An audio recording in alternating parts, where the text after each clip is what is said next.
Well, after that interview, Viacom severed their ties with Nick because apparently Nick wouldn't apologize initially for his comments.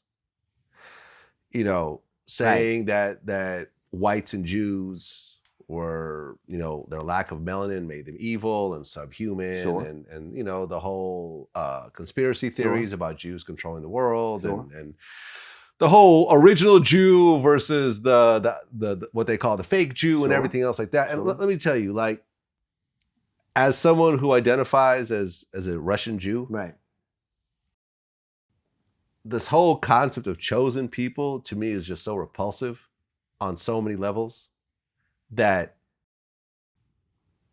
number one, it's all make-believe, right? Saying that God favors a certain group of people over another. This is all just fantasy fairy tales and so forth. There's no. But it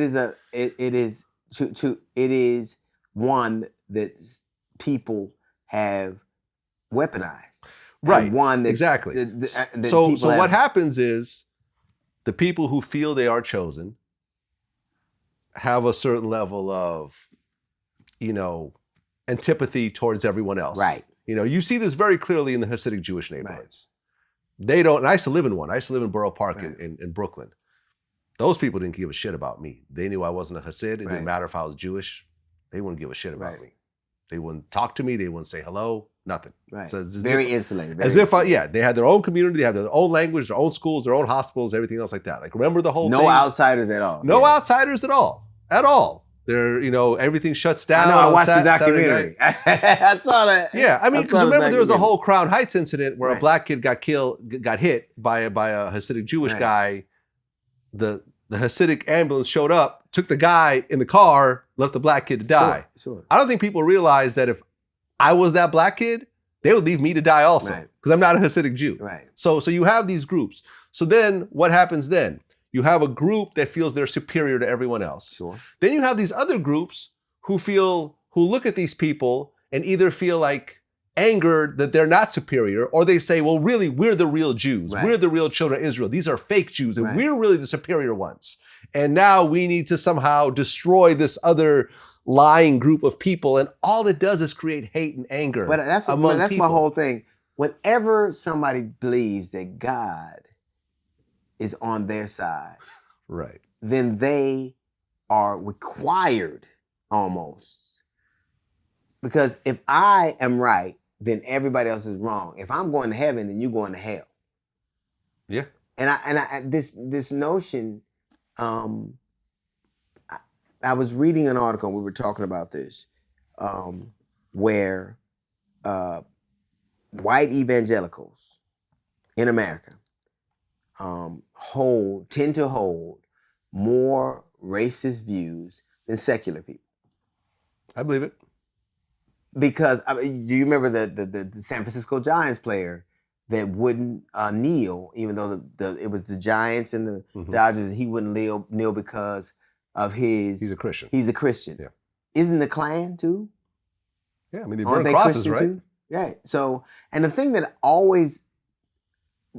I never understood is that so many white supremacists use the Bible, and it's not one white person in the Bible. Like, if Jesus came back and saw that white dude hanging from the cross, he would wonder who the fuck is the acrobat.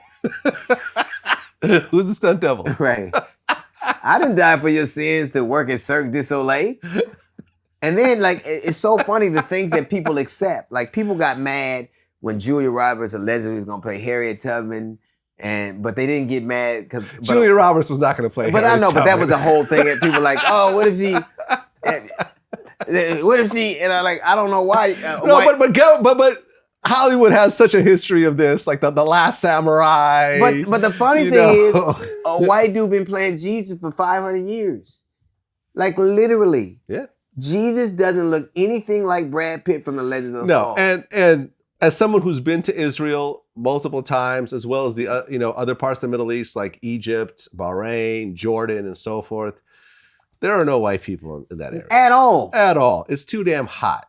Okay. And then you'll hear people like, I remember Megyn Kelly. She was on Fox. She goes, everybody knows that Santa was white and Jesus was white. And in full disclosure, Santa, a fictional character, right? Okay.